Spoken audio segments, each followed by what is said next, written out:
Welcome, everybody, to another episode of the Returning to Truth podcast. Today, I'm fortunate enough to be joined by Ben Milston, a mindset and transformation coach whose journey began not with outward success, but through a long, honest inner struggle. Growing up in Sydney, Australia, in a high-achieving family, Ben appeared to have it all: strong education, opportunity, and structure.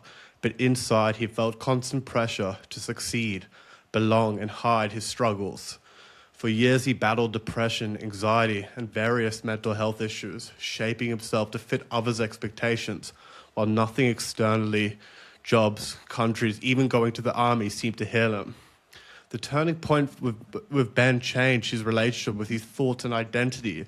Over 6 years, he immersed himself in meditation retreats, healing ceremonies, simple living, and even led a horse caravan across Mongolia, experiences that helped him meet himself fully and break old patterns. Today, Ben supports high-functioning women who seem successful outwardly but feel disconnected inside. As a coach, he helps them quiet inner noise, shift limiting beliefs, and create lives rooted in clarity, peace, and genuine fulfillment rather than pressure or performance. This conversation isn't about just motivational hustle. It's about identity, healing, and what changes when you stop trying to fix yourself and start seeing yourself differently. Ben, it's a pleasure. Welcome to the podcast.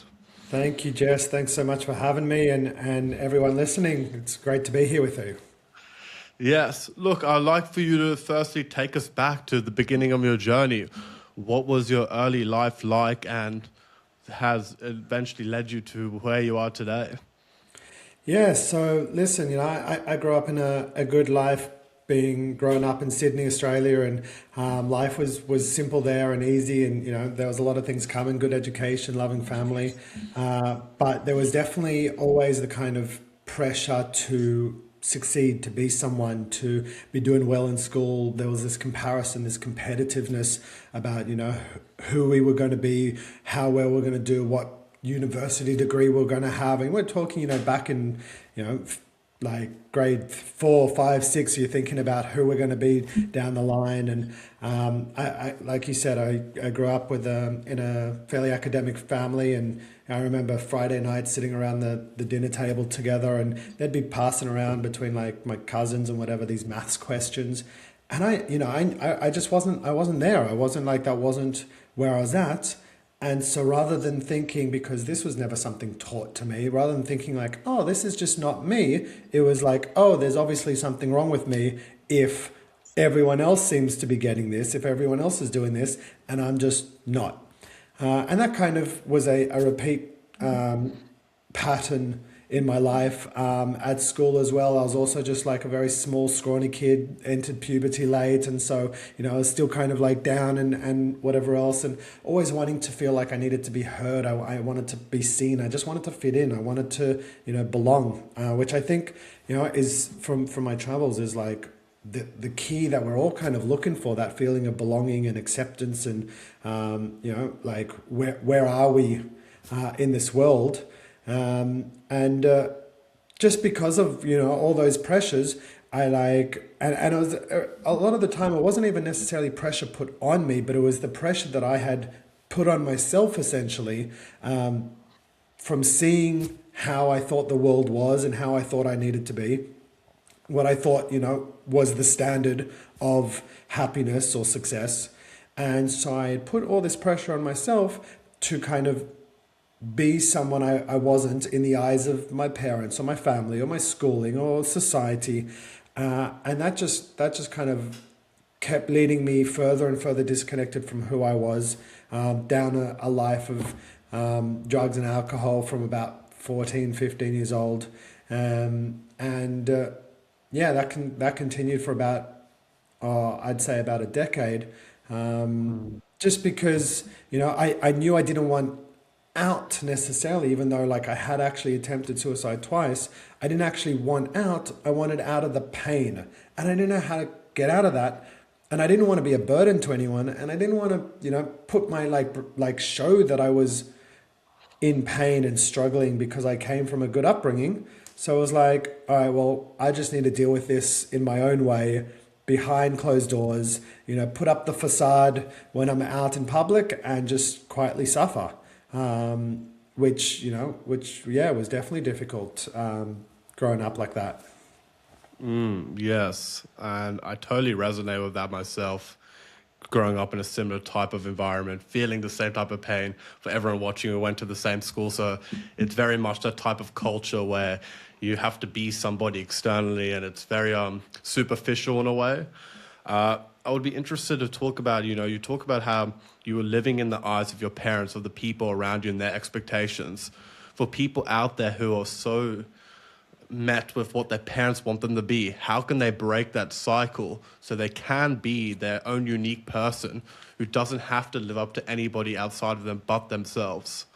Yeah, that's a great question. The way I like to think of it is that, if you think about this, and this, sounds fairly standard, that we grew up speaking the language that was spoken at home or spoken, around the type of people we were. And, for us, like we grew up learning English. That was just the standard. That was just like what we did. That was just what we learned. But when you look at it like that, okay, so what does that have to do with who you are? Well, we also grew up, seeing and learning from their behaviors. We also grew up with their type of moral systems. We grew up with their, religious backgrounds, with their cultural backgrounds, with their belief systems, with, all these other additional things that essentially belong to them. And so, for my parents, I grew up, with the religion that they had. I grew up with their values and what they considered was right or wrong, or was acceptable behavior or unacceptable behavior. What, kinds of thoughts were the right types of thoughts to have or the wrong types of thoughts to have. And so for the same reason that I grew up, knowing English just because they did, I also grew up trying to fit into their sense of identity, or trying to fit into a kind of mixture between who they were and who they wanted me to be, without even considering the possibility that there was a third option of, well, who am I? And when is someone going to ask me that question? But more importantly, when am I going to ask myself that question? Because, so often people ask, who do you want to be? Who do you want to be when you grow up or whatever? And it's as though you're not that person yet. You're not who you are yet, but like you want to be someone that is respectable. You want to be someone that is, seen as a good person, or is a, whatever. And very infrequently are we asked the question of like, well, what matters to you? What would you like to think about this situation happening? How do you perceive this and this, without me thrusting that kind of, info onto you. So, taking that first step is really just kind of sitting in and being like, okay, so what matters to me? Hypothetically speaking, if I mattered just as much as I put value into everyone else, what would that value be? Yes, definitely. And that point where you question who I am, was it some spontaneous spiritual awakening? What was the moment where you started to question, okay, who am I? And you start to do that self-inquiry, to really question that self and truly dig deep to find out who you are beyond what society has told you, people have conditioned to tell you. Because a lot of the time, that is just stemming from our ego. That is the limitations of our human faculties. But once we start to question who we really are, we start to dig deep into a reservoir of infinite consciousness that we all stem from. And that for many of us can be a breaking moment. Was it a specific moment that happened? Was it many events that led to that? Talk to us about how that who am I questioning came about. Yeah, so listen, I feel really blessed that I made it to the breaking point of my life in order for there to be that kind of snap of like, something needs to change. I think one of the biggest problems for a lot of people is that they live a mediocre life. So there isn't necessarily that push to be like, well, life has to get better, or I have to change, or I have to do something, because they're kind of stuck in this, yeah, I guess it's okay. I guess it's fine. But for me personally, like I'd moved countries, I joined the army, I'd like come to a point where I was like, I have to get out of Sydney and where I'm at. And then it was like, all right, all my problems just followed me with me. And it wasn't, I thought I could like leave them in Sydney and, move across the world. And it wasn't until I had actually had an injury in the army and I'd just broken up with a girlfriend. It was like my first kind of like serious girlfriend. And I started, really starting to spiral again. And that was the first time that I'd read my first kind of self-development book, The Power of Now, by Eckhart Tolle. And that kind of started to, I started to realize that a lot of the spirals that I were in were self-perpetuating. There were spirals that, I was creating based on how I was perceiving the world, how I was perceiving myself, what kind of things, were coming up for me, and how I had learned to understand them or interpret them. But I was the one still interpreting. I was the one still thinking about it, even if I had learnt that.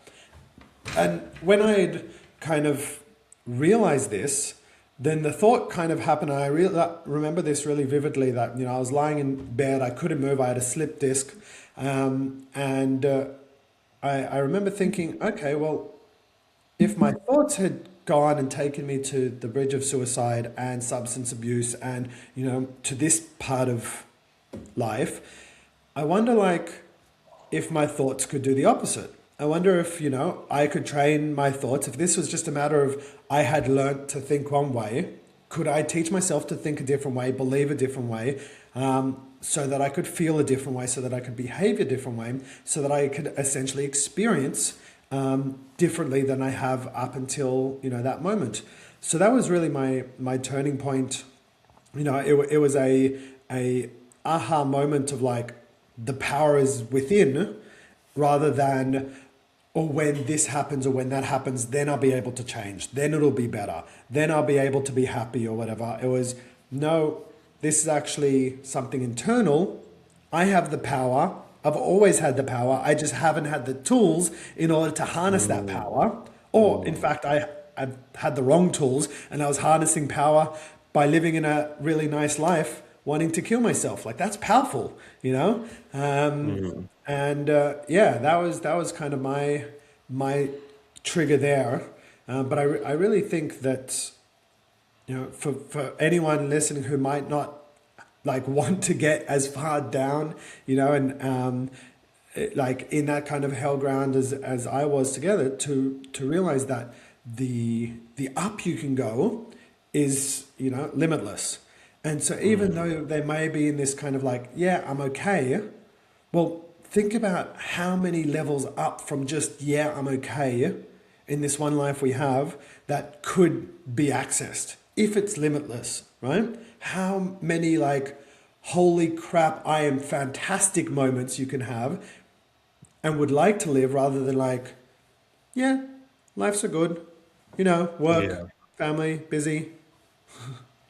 Yeah, no, totally. And so often, many of us that go through this deep inner suffering are often the ones who find that liberation through, maybe it's religion, maybe it's spirituality, something, an inner knowing that comes to us almost like the universe has put us in our life where we're ready to move up and actually grow at the right time.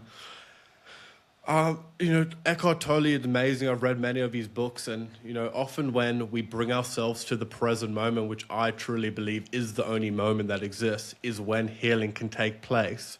For people out there who are going through things like fear, like doubt, like they don't feel like they're meant to be where they are in their life, from a practical standpoint, from a coaching standpoint, where does someone start to heal themselves? Yeah, I think that's a great question. And, you definitely hit the nail on the head with, present moment being the place where healing comes. And I would say, it's the awareness that kind of makes that, that moment possible, because when we have that, that moment of awareness, then there is this kind of gap between when there is the action reaction. There is that kind of pause moment where we can be affected by something without necessarily reacting straight based on habitual patterns and conditionings. So that awareness is definitely that first step, because without the awareness, then you're just going to be continuing those patterns without even realizing that you're continuing it, or that you're in it, or that it's a pattern. So awareness is definitely, that first kind of stance. But one of the things that, is the biggest kind of work that I work with clients with is the idea that through our conditioning, through, being stuck in this kind of survival mode to push on and to, outsource our worth to everything and everyone outside of us, of like, if I do this, they'll be happy, they'll like me. If I do this, I'll be accepted. If I do that, they'll approve of me. I'll be validated by them if this happens or if that happens. I don't want to get it wrong. I don't want to disappoint them. So we've learned to, in order to survive, to outsource our worth. And what that has done is that has eroded and depreciated our perceived self-value. And so when you're asking, what is something that we want to be working on to kind of really make some of these changes, I think the biggest thing that we want to be working on is our perceived self-value of ourself, and the reason why I say perceived self-value is because our value, our worth is always up there, has always been up there, will always be up there. But what has happened over time is our perception of our worth has dropped. Our perception of how we see ourselves has dropped. And that's the biggest, that's the biggest gap. People want to feel seen, but they're not seeing themselves. They want to feel loved, but they're not loving themselves. They want to feel validated, but they don't validate themselves, or accepted, but they don't accept themselves. And that's got to start from within. And that can only start when you start to recognize that your perception of your worth has depreciated with conditioning, with, just these survival protective mechanisms, but your worth has always been high. Yes, that's beautiful. So well put. And, so many people walk through life never being aware of their true nature.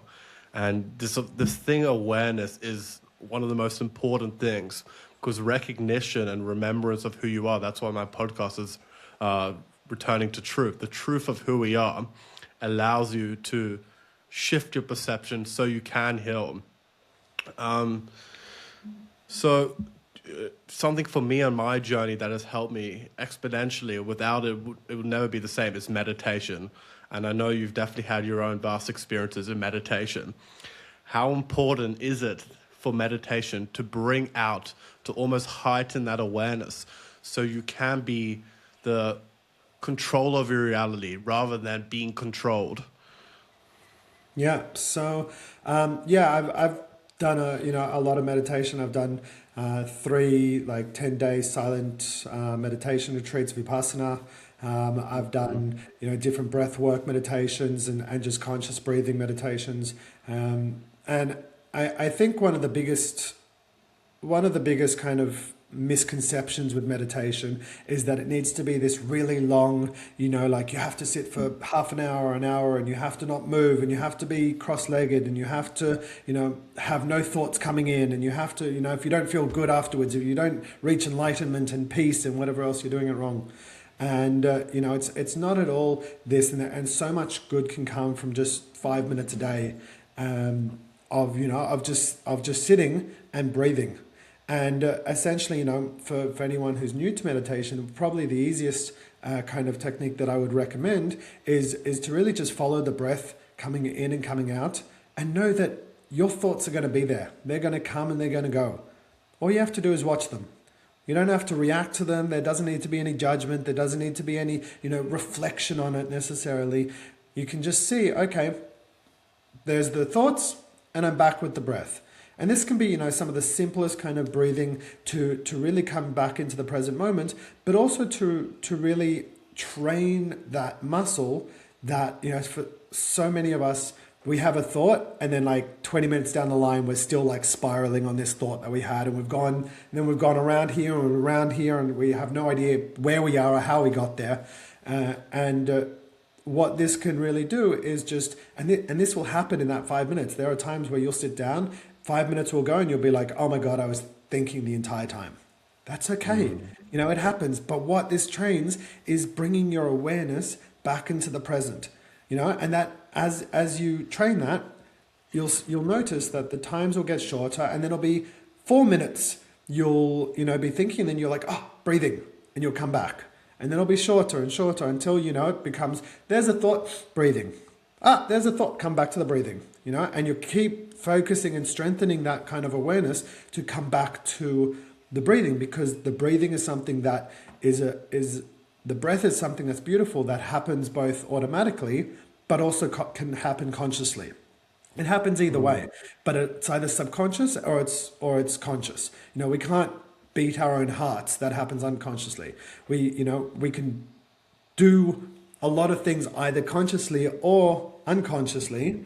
Breathing's one of those things that we can kind of play with both, and so that will always come back into bringing us back into that present moment. And when you're in that moment, it's a lot easier to notice what's going on in the body. For so many people, they don't even realize that they're tight necks and shoulders, and they're walking around, feeling like this, and they're like, oh yeah, no, I'm just an anxious person. And it's like, walking around like this would make anyone feel uptight and anxious or overwhelmed or whatever. When we come back to the breath, and we can just relax our bodies, relax our muscles, then if something triggers us, we catch that a lot quicker, and so we relax. It's very hard to be uptight and relaxed at the same time. It's very hard to breathe softly and deeply and be, anxious or frightened or whatever at the same time. And so we can help to self-regulate those feelings as well, so that we don't get caught up in our emotions or caught up in our thoughts, and can bring that back to a place of, okay, well, I'm the one in charge. I'm the one, driving the car. Where are we driving this? Instead of just like, all right, I'm in life on the way, on the road, on the, what's the word I'm looking for? Just like a passenger, going through with it, along for the ride. We want to take back control of our life, because well, it's really probably the only thing we can control to a instance or to a T. So. Yes, and I'm a big believer that we want to be co-creators with the universe, with God, with whatever you want to call it. And that is possible if you tap into those inner powers. I'd love to know more about the Vipassana retreat and how that made a shift in you. I mean, sitting for 10 days in silence, this isn't a 20, 30-minute guided meditation. Did that dissolve a lot of that conditioning in that moment? Did you have spontaneous breakthroughs? Please share what happened in those 10 days. So that's from memory. We wake up at like 6 a.m. You go through, it's about 11 hours of sitting silent meditation each day. The silence isn't the hard part. Everyone else is in silence, so it's you have no one to talk to. So that's not the difficult thing. It's sitting there and just feeling your body and coming back and practicing, watching that, as they call the monkey mind, go off in every which direction. But I think one of the biggest things that I kind of learned from there, and I think this is often with a lot of self-development, that there can often be like these really big aha moments and realizations that make shifts. But I think a lot of the shifts in self-development tend to be like the more subtler transitions, where it's just kind of like, it softly is just like, yeah, this makes sense. Or like, yeah, I see this now. I see this differently now that I've experienced it. And so what essentially Vipassana is just the specific type of meditation technique that is practiced. And what essentially that technique helps to do is scans the body, just feeling for any kind of sensations, and then notices them and watches how they come and they go. Anicca, which is kind of the word that is used often in Vipassana, which means impermanence. And the idea is that everything, whatever the emotion is, whatever the feeling is, whatever's coming up, like, it'll come and it'll go. We have these highs, we have these lows. The root of all suffering, as the Buddha says, is this attachment to wanting the happy times and the good times and the feeling good and whatever else to last forever, and wanting the down times and the sadness and the anger and the frustration to never come. And so when you try and force one or the other, well, then you're in constant disbalance and suffering, because neither will, one will come, the happy times come, but then it will go, and the sad times will also come, but they will also, pass.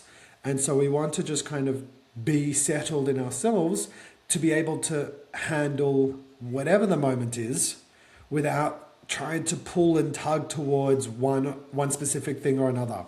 And so Vipassana very much looks at, rather than labeling like these bodily sensations mean I'm anxious or I'm depressed or I'm angry or I'm frustrated, because we kind of like to give these sensations these patterns a name so that we can understand them or interpret them. Instead, it's just I'm feeling tension in my shoulders. Now that tension is neither here nor there. It's neither good nor bad. It's neither right or wrong. It's just, okay, I'm noticing some tension in my shoulders. And I'm noticing that it's gone now. Okay, I'm noticing my feet on the floor. Neither here nor there. It's not anxious. It's not I'm bad. It's not I'm failing. It's not I'm this. I'm not good enough, or I'm not, it's just, there's some tension here. Oh, look, there it goes. And so that's essentially, the practicing in this kind of experiential level of how these sensations come and go all the time, whatever they are. And they're just sensations. They're neither good or bad or right or wrong. They don't mean that you're a terrible person when you feel a certain way. They don't mean that you're failing or that you're not good enough. They don't mean that you're not worthy. They're just sensations that we've otherwise learned to interpret, that when I feel this, I'm in danger, or I'm not good enough, or I'm this, or I'm that. But in actuality, they're just kind of, as Tony Robbins likes to say, emotion is just energy in motion. It's just this kind of like, type of energy going through the body that just comes through, and you notice it and notice how it goes, and on with your life. So that's probably what some of the biggest practice. It wasn't necessarily these kind of big realizations, but just like experiential knowledge of like, I don't need to fight this, I don't need to run away from this, I don't need to suppress this, I don't need to label them, I don't need to judge it. I just need to sit here and realize that like whatever will come, good or bad or bliss or hell or whatever, it'll also pass, and that's okay too. Yes, and you mentioned some of the Buddha's philosophies, and a lot of those Eastern religious philosophies have helped me a lot on the journey. And that has led me to understand, as you talk about the impermanence of life, at least of our human vessel and not our soul. And it allows us, I guess, to be more in the present moment. And, in Buddhism, they talk about grasping, not to grasp onto things, to detach and just be like here and now. And I think that's what so many people in society have been conditioned to live on different timelines. What does my future hold? What does my past hold? And those timelines bring out those emotions. So we need to learn to detach and just be present. And that is what the practice of meditation or mindfulness allows us to be. It brings us back to our truest essence. That awareness is which we all are at our core. And I would love to understand your growing up in your respective religious background. How has religion had a role in your life, and compared to spirituality? At least for me, I found that didn't truly resonate with religion, with fixed ideology and textbooks, rather than a mystical standpoint of going and doing that searching and seeing what works for me. I'd love to understand how have you seen religion? Has it helped you, or are you more lean to spirituality, or are they intertwined for you? Yeah, so I grew up in a Jewish background, Jewish family, and so this was, and it was more of a traditional family growing up. So there was this kind of understanding of, oh, we did some things and some practices, and where there was a classic like believe in the one God, and this God was above us and he was all powerful and whatever else. And it never really sat with me necessarily growing up, but I also never had the understanding that I could like challenge certain ideas or challenge certain beliefs. It was just like, oh yeah, I grew up Jewish and that's what I believe and that's what my family believes. That's what they believed for thousands of years and my ancestry. And so who am I to change that or to believe otherwise? And also like when I moved to Israel and I came and I joined the army and I was really kind of searching for that sense of belonging from a higher power. I wanted that connection. I wanted that that feeling of relief of like, am I one of God's child? Am I like, am I divine here or like built in his image or, all these kinds of ideas. And there was actually a period for about a year where I started becoming more religious. I started diving in because I didn't know what else to do to kind of find that connection. It was very clear I was wanting that connection with something bigger than myself. And that was the only kind of foot in the door I had. So I went with that. And the more that I kind of learnt into that, the more I was like, okay, this is definitely not for me. Like this kind of all-powerful being above me and above, how I see myself. And so very quickly I kind of came to this understanding of like, all right, I guess I get that like I've done this my whole life and my family and my ancestors have all done this because they all learned to do it and they all passed it on and they passed it on for the sake of passing it on. And that's, the kind of like craziness with tradition. It doesn't matter if you believe it or not. You just do it for tradition. And then I came, to the understanding of like, who am I not to change this? If this is something I don't believe in, if this is something that doesn't make sense to me, who am I not to be the one to actually find something that feels more right and more aligned for me in my life?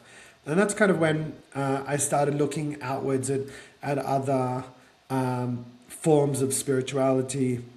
And I got into psychedelics more. I got into plant medicine. I got into also just through meditation and reading and this one consciousness and universal energy.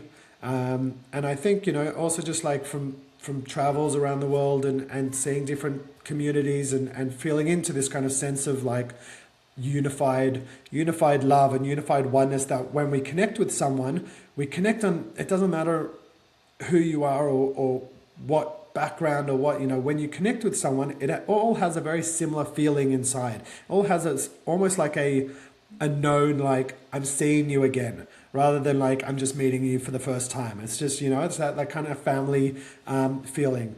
And so then, I guess, gradually as time went on and I started, sitting around the campfire and debating, talking universe and life with friends, that my current kind of stance is that we all have, this essence of God. Like when we talk about like God or universe or, whatever you want to call it, as being consciousness, as being everything, the second we take ourselves out of that, we are just, depreciating that value again and that worth again from being part of the divine, being, in essence with the divine, being, in this same like energetic field as everything else in all of existence.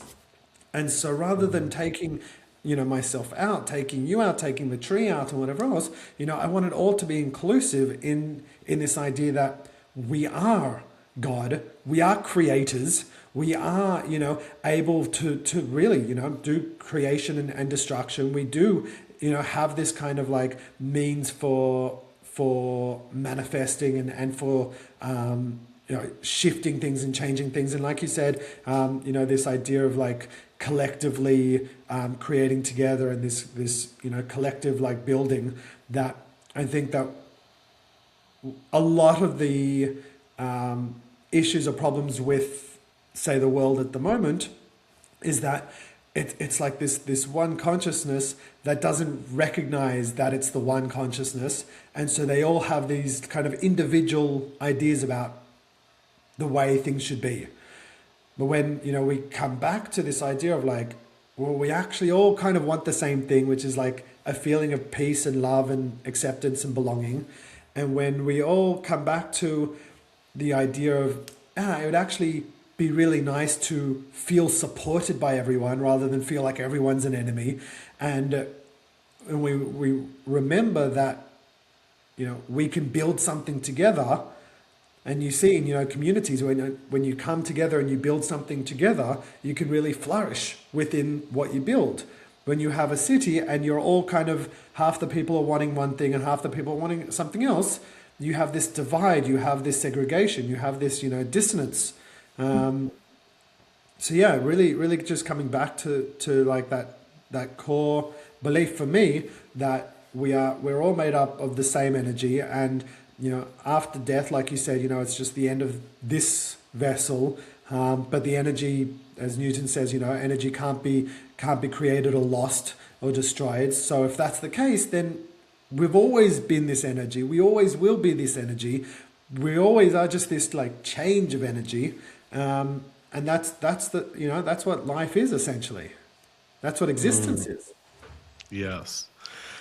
And it's so important that we, living through this understanding, spread the message and unite people through this one understanding that we are one, the oneness of all of us, that the awareness in me is the same awareness in Ben, in the tree, in anything. But if somebody comes to you, Ben, and says, hey, this tree separate to me, this is separate to me, he's so stuck in his logical mind, his intellect, his conditioning, that he can't understand that. How not only can someone heal themselves, because we've spoken about this, but how does the world start to heal? How can we recognize this true nature of divinity within us when people are so blindsided? They got their work to go to, they have responsibilities, they're stuck in the constant cycle of life. When can they start to inquire into this I am, this awareness? And I believe that is when the world truly heals, is when we understand who we really are. Yeah. Yeah, 100%. And I think, you hit the nail on the head where you said, like, even if we can understand it or we want to believe it conceptually, experientially, it's like, I don't experience what the tree experiences or the rock experiences or what you experience. What do you mean, like, we are one and the same? Like, if you annoy me, I'm going to feel annoyed or whatever. Or like you say something and I get triggered, I'm going to like feel upset. What do you mean? Like, we're all the one and the same and whatever else. And I think, experientially speaking, like, this is true because we're only limited to what our vessel can understand, what our senses can uphold, what our, brain can interpret. And, Yes. and so we cannot physically experience something outside of what is like what our capacity for experience is. For the same reason that, like, bats view the world through sonar and whatever, and snakes through like UV and whatever else. We can't, even if that's there, we can't experience it that way just because we're not built that way. So we can't experience the way that a tree experiences just because we're not built like that. So it makes sense to then kind of be like, well, if I can't experience it, then, I don't necessarily believe it. And so I would say the only thing that we want to therefore, start working on is coming back to the belief within yourself that you are, part of this for you, and just finding that kind of like that divine and that power within. Because once you found it within yourself, then there isn't going to be that need for, judging others, because you won't need to, because you have that kind of steadiness within yourself. You won't be affected by the judgment of others because and you'll have compassion because you'll have, that love and acceptance within yourself. You won't need to, necessarily like believe experientially or see experientially that we in the forest are the same or not the same or whatever. It'll clearly be like, well, this is who I am. This is how I feel. This is how, I can see myself as being part of this kind of immense, energetic a form or an immense kind of, part of like the greater universe, and I can experience that within myself. And so there would be then naturally a greater level of connection to everything around, even if you're not experiencing it the same way as that other thing experiences life. And so I would say, all that we need to do, and when I say all that we need to do, it's not as simple as that, but as when we look inwards and we try and understand our own conditioning and our own where perception depreciated for ourselves, and building that, worth and value back up to the fact that, like, wait a minute, what if I was, a part of the universe? What if I was a part of this, godly energy? What if I had access to that? And if that was the only thing that we had, focused on, then everything else would just ripple out from there. Yes, totally. And sometimes I question that, many Buddhist and Hindu texts, they talk about this idea of karma. And I love to understand your belief of, do you believe we have control of people's fates? Because once upon a time, Ben and Jess, eyes were closed, so we didn't see through that lens either. No one could convince us through intellect of this is how it operates. So is it a matter of we have to live our personal growth is through other versions of souls that maybe aren't there and they reflect something onto us? Do you believe that people are on their own timeline, so they can't choose no matter what you bring to them intellectually? They have to experientially go through that, through their own divine timing, before they can wake up to that truth. Yeah, and just to confirm, is this a question on, say, like free will, or is this a question on, when you talk about fate? Can you just clarify that for me? Yes, free will. Do we have free will to the extent where we can choose to have a spiritual awakening, choose to shift to that understanding, or do you believe there's a karmic timeline of which our souls aren't ready and we're going to live many lifetimes? Yeah. So I think, as like the paradox in free will doesn't necessarily give us anything supportive to kind of, we can debate for hours on the ideas, the whether or not there is free will, whether or not there's fate. I can look backwards in life and I can say, well, it makes perfect sense. Every single dot connects to exactly where I am now, So if that's the case, is everything else already planned out? Is everything just going to be a lead and form of action reaction? I wouldn't have been ready for my awakening 15 years ago. I was ready 10 years ago. Was that a means of just, fate? Was that a means of, that was just the chronological order and path of my life? I don't think it is possible to know that for sure. And I don't necessarily think it gives us anything through thinking about whether or not we have free will or not, though I have thought about it often. I think what's important is the experiential feeling that we have, and that is the perceived idea that we do.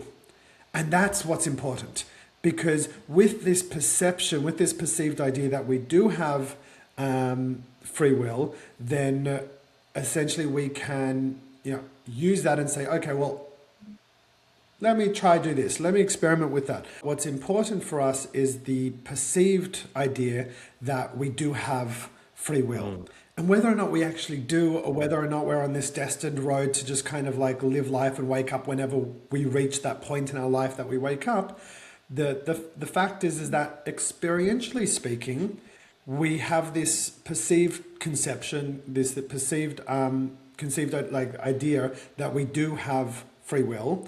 And so that's the part that I think is important for us to act upon. To say, well, it feels like I do. It kind of looks like I do.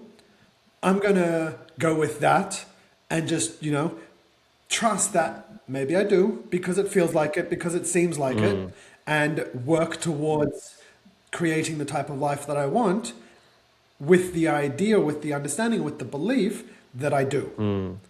Whether or not I actually do, it doesn't do it, it doesn't give us anything. But if we think that we don't, if we believe that we don't, well, then we're a lot more likely to just kind of sit around and do nothing. Whereas if we believe that we do, we're more likely to go and do something, productive, positive with our life. Whether or not you were destined to sit around and do something your whole life anyway, maybe. But at least the only thing that we can go on is the experiential kind of understanding of how we live. And experientially speaking, it feels like we have free will. Yes, yeah. And I ask all of my guests what they believe the purpose of life is as a human. And purpose can be subjective in the individual's eye. But what led you to understand your purpose, and what do you believe the purpose is? Is a purpose an individual thing, or is there a general purpose for humankind? Yeah. I think my purpose and everyone's purpose is the same as, what we'd say like an apple tree's purpose is. What's an apple tree's purpose is to be an apple tree and produce apples, because that's what an apple tree does, and that's what an apple tree can be good at. For the same reason that I think our purpose is to understand who we are, and as a byproduct of us understanding who we are, and as a byproduct of us living in alignment with who we are, then we will naturally create a life that is, our fruits to the world. We will naturally create a life that, brings out our own kind of, apples to the world. So I don't think, I think there's this kind of misunderstanding of, my purpose is to be a doctor, or my purpose is to put out this, or my purpose is to help whatever, or be an artist, because I think when we connect back to ourselves and we really, find who we are as an individual, then what feels right and true to us is kind of a manifestation of our actions, or our actions are a manifestation of what feels right and true for us. Our actions are a manifestation of our internal morals and our internal values. And as a byproduct, we then live a life of purpose. As a byproduct, we then create whatever it is we want to create, whatever it is that comes out from us simply being ourselves. So yeah, I would say, that the purpose of life is to just be as close, figure out who you are. And probably the easiest way of doing that is by figuring out who you're not. Because throughout life, from the day we're born, we're kind of born into a society, into a parents, into a religion, into a culture, or whatever else that has told us who we are and who we're not, and what we're capable of and what we're not, and which way to look and when. And once we start peeling back everything that we're not, asking ourselves, does that feel right to me? Does that feel true to me? Does that hit a specific place inside that's just like a aha, or like a kind of feeling inside? And once we start peeling back everything we're not, well, then we start kind of giving more space for whatever's left. Yes. And when a client comes to you, I'd love to know, what are the most common patterns, beliefs, or things that come up with them that, usually, the content of experience can be different, but what is going on inside of us all comes down to a similar root. So I'd love to understand, what is the most common thing that people face in terms of their own internal suffering? Yeah. So, and we touched on this a bit before, but for the clients that I see, one of the biggest things, is that there's this kind of anxiety, overwhelm, overthinking, stemming from this fear of being judged, stemming from this fear of needing to get it right, needing to either be perfect, because there is this kind of learned feeling that other people are right, or other people's perspectives are right, or values are right, or thoughts are right, and they don't want to be judged. They don't want to be they don't want to disappoint. They don't want to feel like they're doing, hurting anyone or letting someone down. And so a lot of the thoughts and emotions and actions that stem from these kinds of feelings are impacted. And they're impacted in that they don't, and I've kind of got three pillars for how I perceive this and how I share this with clients. Essentially, we have like inner ownership, which is whether or not you have inner ownership over your own experience of life, your own perspective, your own thoughts, your own beliefs, your own values. Or is there greater value? You're putting more worth in someone else's ideas, either someone else's opinions, someone else's perspective, or what they think is right or wrong. And that will, like depending on how high that inner ownership is, will dictate how you perceive a specific event and how you perceive yourself within that event. Then we have our emotional legitimacy, which is essentially how much you allow your emotions to be felt and accepted by yourself. So many of us kind of grew up where we were told to calm down, stop being too dramatic or too emotional, too sensitive, or that we're being too much. We're not needing to tone down certain emotions, or just don't worry, it's not a big deal, just be happy, just get over it, whatever else. And so that has essentially eroded what we feel we're allowed to feel. And when that happens, we have this we put more value and more worth into what someone else deems as acceptable or okay level of emotion, rather than what we deem as acceptable for us to feel and experience within ourselves. When you start building that up again, and you start saying, what, I'm allowed to feel whatever I'm allowed to feel, even if you disagree, or even if you don't understand it, or even if it's too much for you, I'm still allowed to feel the way that I'm allowed to feel. And so, a lot of people coming to me, they've kind of had a eroded sense of what they're allowed to feel, this emotional legitimacy. And lastly, this idea of aligned action or misaligned action is that when your inner ownership is eroded and you're giving more value and more worth to what other people's experience is like, and when your emotional legitimacy is eroded and you're giving more value or worth to what other people deem as acceptable to feel or unacceptable to feel, then you're going to take misaligned action, which essentially is going to lead to the classic people-pleasing behaviors, or the classic like overreacting or over-explaining, or over-apologizing, or just trying to hold it all together and suppressing your emotions because you're too afraid that if you behave in a different way, you might upset someone, or you might hurt someone, or you might disappoint someone, or you might get judged, or you might get rejected. And so you shift those kind of behaviors. And this all leads to, like what we spoke about before, is this depreciated perceived self-value. So when we work on strengthening your inner ownership of your experience does actually matter, when we strengthen your emotional legitimacy of you actually are allowed to feel whatever you feel, even if it's a big feeling, even if it's an over-the-top feeling, even if it's a whatever, you're allowed to feel it, and that's okay. And when we've worked on those things, then naturally you will start feeling more confident to take more aligned action with what actually feels right for you, true for you, aligned for you, even if it makes someone else uncomfortable, even if someone else doesn't agree with it, even if, someone thinks that you're crazy for doing it, you still can take that aligned action that you look back and be like, yeah, but that really worked for me. That was really nice for me. That was where my life was heading. And that's essentially what we kind of build, in my containers and platforms. That's a beautiful framework for people to look at and take notes of. Lastly, Ben, I'd love to ask you, if Ben died tomorrow, what would be the last message you have for the world?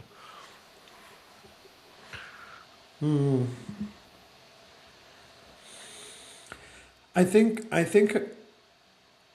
something that I would really love to kind of push out or share is that the life that you grew up living isn't all of life.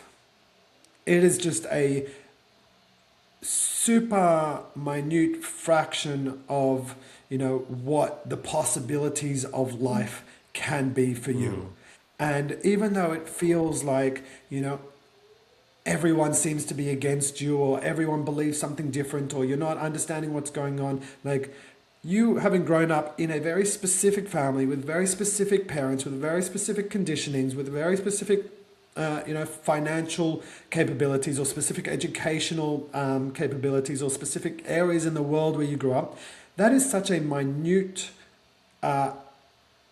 level of experience that you experienced that taught you a fraction of what is available to be taught, or what is available to learn.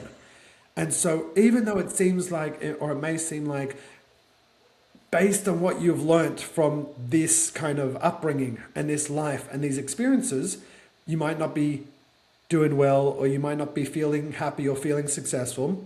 There is a super vast way to live life and experience life and think about life and believe differently and like do and like in a lot of travels, like I've seen so many people doing life so differently that it wouldn't even occur to me that it's possible to do life differently than how I grew up. I was like, oh yeah, just you go to school, you go to university, you get a job, you get married, you have kids, you pay the bills, and that's life. Yeah. And you go, like, I was in South America and going into the Amazon and doing some plant medicine with people there, and it's like, oh my God, they do life so differently than this is how you could do it. You could do it like this if you really wanted to. Why not? What's stopping you? So just that realization that like the possibilities and the opportunities for living life are so much wider and more varied than the snippet of experience that you happen to be given in your specific upbringing. That's amazing. And we are just infinite, projecting a finite version of ourselves. And all we have to do is tap into that infinite. And that's a beautiful message. I thank you so much, Ben, for having you on. It's been a pleasure to hear everything. If anyone could find you anywhere, please feel free to tell people where they can find you. Probably the easiest is to look me up on Facebook or Instagram, or if you put the links in with this podcast, and then just send me a message. That's probably the easiest, rather than needing to go through and read this and read that or whatever. Just let's have a simple convo. Let's have a chat. Come talk to me. I'd love to hear where you're at in your life and your story, and how I might be able to support you. Amazing. Thank you so much, Ben. Thank you, everybody. I hope